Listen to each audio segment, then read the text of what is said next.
Okay, I'm sitting here with youth developer Tamara Marzouk and Shorty of the Latin American Youth Center. How are you all doing? Pretty good. Tamara, I want to start with you. What does LAYC do to assist members of the LGBTQ community? So we have a program here called Project Stripes, which is specifically for LGBTQA youth, and I say A because we also welcome allies to the LGBTQ community. That is a program we have after school once a week. We all come together, talk about what's going on in our lives, plan events for the LGBTQ community. So that is a physical space for our LGBTQ youth. Additionally, we have a committee here at the LAYC called the Safer Space Committee, and we're dedicated to making LAYC a safe space for LGBTQ individuals, whether that be staff or students, youth. And why did LAYC feel the need to have more targeted programs for the LGBTQ community? So we didn't used to.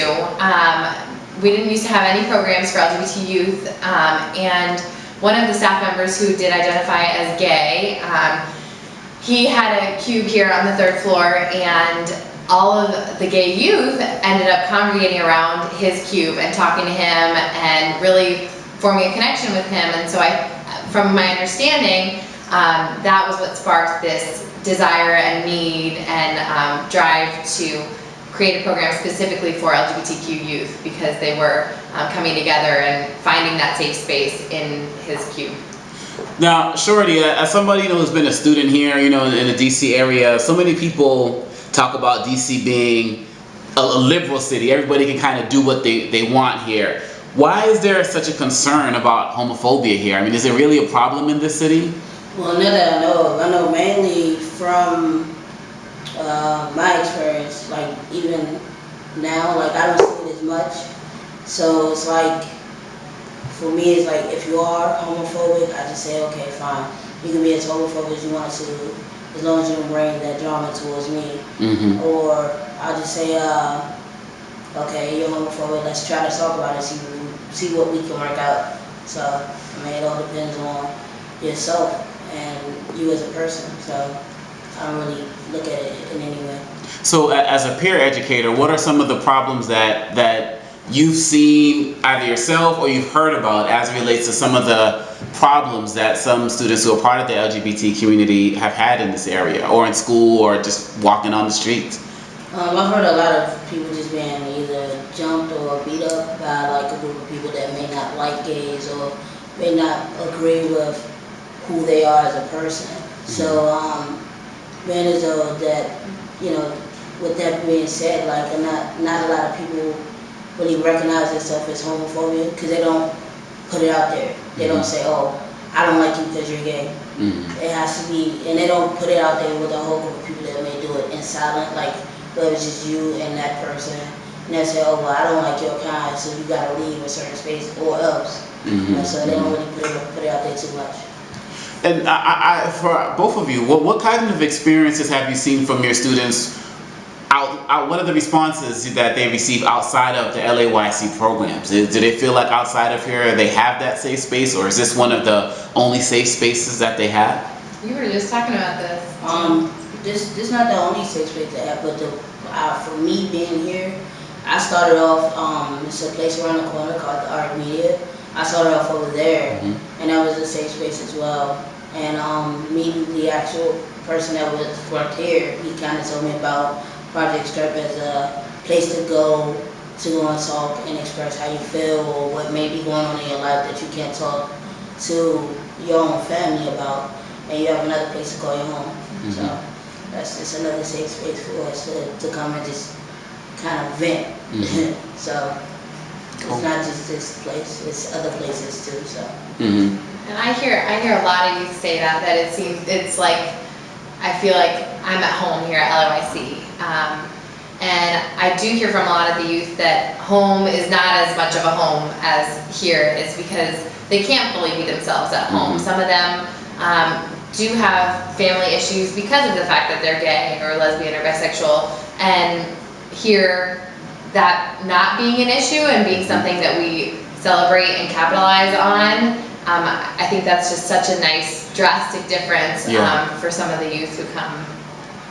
Now, outside of your job roles, youth developer, peer educator, just from what you see, just walking down the street, people do you feel on a personal level that the government of the District of Columbia, as well as the police, are doing enough to protect the community here? Because we're seeing, violence on the rise. Someone was stabbed in the head recently at a bus station. There are other issues of bullying, that are taking place. Do you feel like the government and the police and even the school system, generally speaking, are responsive enough to the problem, or could they be doing more? Well, personally, I don't think they're doing anything at all. Just the police per se. Only because, like, they say, oh, we're gonna fix it, we're gonna do better, but you don't see no results. Even when they do conferences, try to get us to come and talk to them and try to get them to fix the problem, they don't fix it. They just sit back and act like it doesn't matter.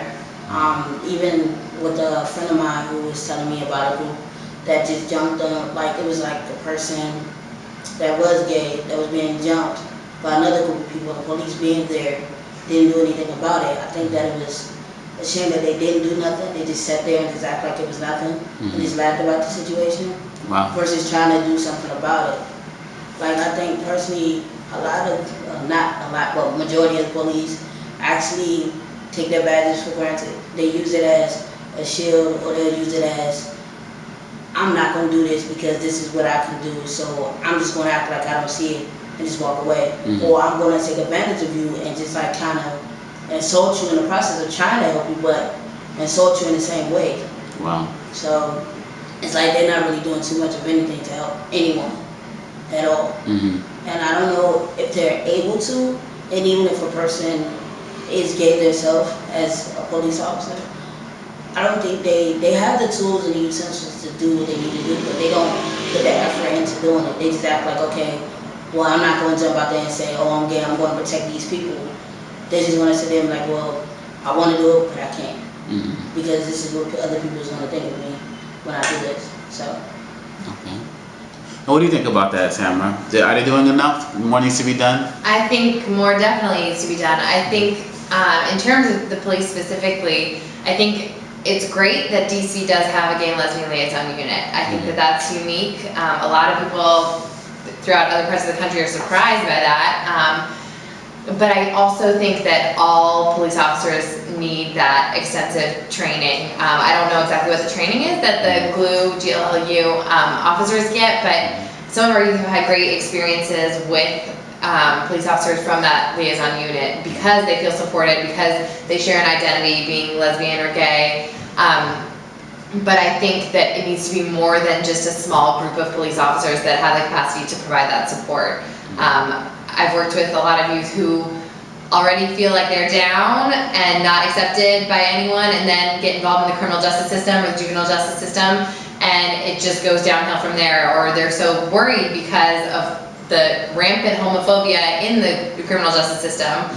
So I think equipping more police officers to really deep down look into personal homophobia, which I think everyone needs to do, but I think especially if you're in a position of power like that, like Shorty was talking about, I think extensive soul-searching training is really, really necessary. I also think that more needs to be done in terms of, we say LGBTQ, and I think that some of those letters are more targeted and also more helped than others. I think that white gay men get a lot of attention here in DC, and are like widely accepted and or tolerated, whatever you want to say. But I think that we work with young Black and Latino youth, and also transgender youth, and I think that often those intersections of race and sexuality get left out of the conversation, and also transgender people just in general, I think, often get left out of that conversation. A lot of the time it's about just the LG or just the LGB, but not the T. So it's not just the T, it's the L too. They forget about that. Absolutely, absolutely. The reason why they forget about it because they act like, okay, well, we're just gonna act like they're not there, because we get targeted too. Lesbians get targeted, definitely. Have you been targeted yourself? I've been jumped, not necessarily like targeted into the point where rape or anything else really concerned, but there have been places where rape is considered in it, and we're not being protected either. So they like ignore it and say, oh, you're just a female, nothing's gonna happen to you. But it's stuff that can happen, and it does happen, and they just act like it's not there. They, like she said, they do target more white than they do with black or Latino or any other race. They'll look at it as though you're black, you can do it yourself. You're Hispanic, you can do it yourself. I can't help you in this situation. We're the same people, we're just different complexions. That's all. Everybody's the same, just a different complexion. That's it. So many people have been talking about the country's changing as it relates to its support on issues affecting the LGBTQ community, particularly on gay marriage. The president has come out in support of it. But you personally, are you all optimistic, particularly as it relates to DC, about the future of where we're going as it relates to your rights and being treated as equals in this city? Are you optimistic? I don't even know where this is going. Like, I don't know what's going to happen in the future. I don't even know if they're going to keep opening up. Like, because they're still fighting. We're still fighting regardless. Like, even behind gay marriage, yeah, we got it. That's nice. But what else can we get? Like, they're still saying that we don't have certain rights to do certain things. So there's still like a battle going on. So I don't know where the future's going to take us. I don't know what is going to happen. But I do know that if it does develop, the world will be more, you know, friendly, not to the point where you'll have more violence, you'll have less violence. You don't have to worry about what other people think of you. Like, you'll be treated as equal. Yeah, I really think that it starts at the individual level. I think I have the privilege right now of saying that I am optimistic because I think just thinking about my experience here at LAYC, we have that Safer Space Committee, and we're doing things every day to try to make this a more inclusive community. And we are reaching a lot of youth. And right now we're talking about how to train all staff on LGBT sensitivity, LGBTQ 101, knowledge around LGBTQ youth issues, and how to support LGBTQ youth. So I'm thinking if we do this and accomplish this and train the 300 something staff, and all of them are more equipped and have more knowledge and possibly, hopefully, ideally more compassion for LGBTQ youth, then I think that change on that individual level will eventually translate into more rights, definitely. Is there anything else that you'd like to add? Anything that we missed? Just anything that's on your mind? No, not at this moment. Okay. I don't really think so, no. Okay. Well, Tamara and Shorty, the Latin American Youth Center, I wish you all the best of successes in what you're doing, and I thank you for your time. Thank you.